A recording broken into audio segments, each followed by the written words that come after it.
दावीद और गोलियत की कहानी। ये एक समय की बात है जब फिलिस्तीनी और इस्राएली एक बड़ी युद्ध के लिए तैयार हो रहे थे।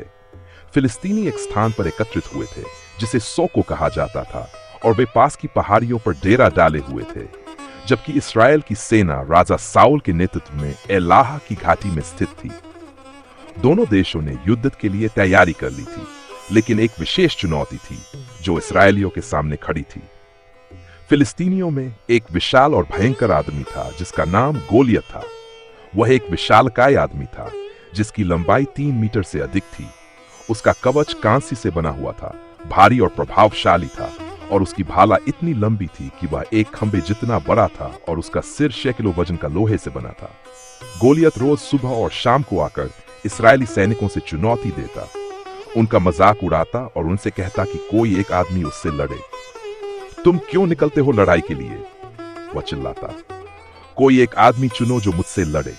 यदि वह मुझे हरा देता है तो हम उसके गुलाम होंगे, लेकिन यदि मैं उसे हरा दूं तो तुम हमारे गुलाम बनोगे।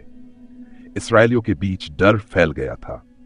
कोई भी उस विशालकाय से लड़ने की हिम्मत नहीं कर पा रहा था, और साउल की सेना पूरी तरह से लकवाग्रस्त हो गई थी। 36 दिनों तक गोलियत लगातार चुनौती देता रहा और इस्राएल के लोग डर और निराशा में डूबे हुए थे। लेकिन इस बीच दावीद नामक एक युवा चरवाहा था। दावीद 8 बेटों में सबसे छोटा था, और जब उसके बड़े भाई राजा साउल के साथ युद्ध में थे, वह अपने पिता यिशी के साथ बेथलहम में अपने भेड़ों की देखभाल कर रहा था। एक दिन यिशी ने दावीद से कहा कि वह युद्ध शिविर में अपने भाइयों के लिए भोजन लेकर जाए और वहां की स्थिति की जानकारी लाए। दावीद ने अपने पिता का आदेश माना और जल्दी उठकर भेड़ों को एक रक्षक के पास छोड़कर युद्ध शिविर की ओर चल पड़ा। जब वह वहां पहुंचा तो उसने देखा कि इस्राएल की सेना युद्ध की पंक्तियों में खड़ी थी। जैसे ही दावीद पास आया, गोलियत फिर से अपनी आवाज में चुनौती देने लगा। डर सभी पर छा गया, लेकिन दावीद डर के बजाय भगवान की प्रतिष्ठा के लिए उठ खड़ा हुआ। उसने पूछा कि उस आदमी के साथ क्या होगा जो गोलियत को हराएगा, और उसे यह जानकारी मिली कि राजा साउल उसे बहुत बड़ा इनाम देगा, संपत्ति, अपनी बेटी से विवाह, और विजेता के घराने को कर से मुक्त कर दिया जाएगा। दावीद गोलियत की बातों से नाराज होकर कहता है, यह अपवित्र फिलिस्तीनी कौन है जो जीवित भगवान के सैनिक को चुनौती दे रहा है? दावीद के भाई, विशेष रूप से उसके बड़े भाई एलियाब ने उसकी आलोचना की। एलियाब गुस्से में पूछता है, तुम यहां क्यों आए हो? भेड़ों को किसके पास छोड़ दिया है? मुझे पता है कि तुम बस लड़ाई देखने आए हो। लेकिन दावीद ने अपने भाई की बातों पर ध्यान नहीं दिया। उसने बस जवाब दिया, मैं तो सिर्फ अपने पिता का आदेश पूरा करने आया हूं। फिर दावीद को राजा साउल के पास ले जाया गया। राजा साउल ने उसे देखा और हैरान हो गया, क्योंकि दावीद केवल एक युवा और साधारण चरवाहा था, जबकि गोलियत एक विशाल योद्धा था। फिर भी दावीद ने हिम्मत नहीं हारी। उसने राजा से कहा, जब मैं अपने पिता की भेड़ों की देखभाल कर रहा था तो एक शेर और एक भालू ने झुंड पर हमला किया था, लेकिन मैंने उन्हें भगवान की मदद से हराया।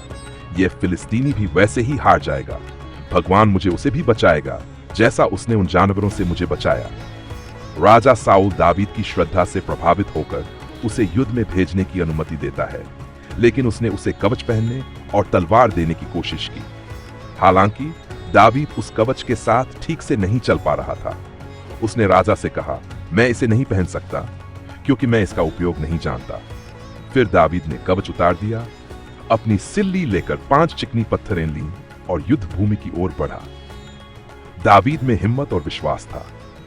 जब गोलियत ने दावीद को आते देखा तो उसने मजाक किया, क्या मैं कुत्ता हूं जो तुम मुझे एक लाठी लेकर आ रहे हो? गोलियत ने दावीद को शाप दिया और अपने देवताओं को पुकारा, लेकिन दावीद ने पूरे विश्वास के साथ जवाब दिया, तुम मेरे खिलाफ तलभाला और ढाल लेकर आए हो, लेकिन मैं तुम्हारे खिलाफ इज़राइल के भगवान, सेनाओं के भगवान के नाम से आ रहा हूं।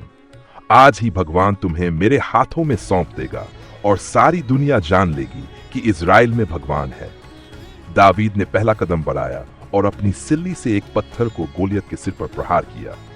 वह पत्थर सीधा उसके माथे में लगा और गोलियत तुरंत गिर पड़ा, जैसे कोई विशालकाय पेड़ गिरता हो।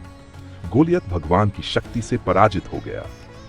फिलिस्तीनियों ने जब अपने नेता को गिरते देखा तो वे भाग गए, और इस्राएली सेना ने विजय का उद्घोष किया।